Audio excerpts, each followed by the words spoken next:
Hey Jennifer, I wanted to go over your prescription with you. Okay.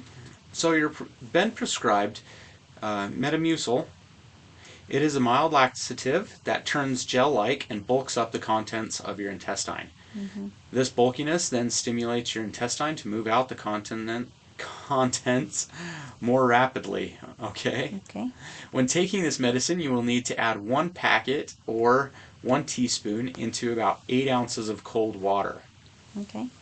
You can take it 1 to 3 times daily, and it may take a few days to start working, okay? Okay. If you're taking any other medication, you need to space them out about 2 hours, either before or after taking Metamucil. Okay. It is important to understand that this is a mild laxative used for short-term use only, short-term constipation use only, okay? Mm-hmm.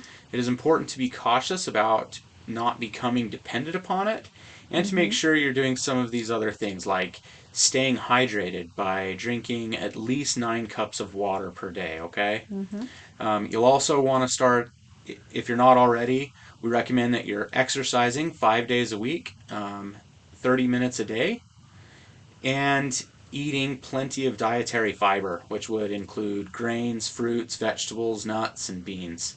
Mm-hmm. Um, Doing this will make sure that we're promoting intestinal health as well as overall health, and it will also help reduce constipation, okay? Okay. Some of the side effects of this medicine is going to include diarrhea, abdominal cramps, bloating, and some dizziness, okay? Okay.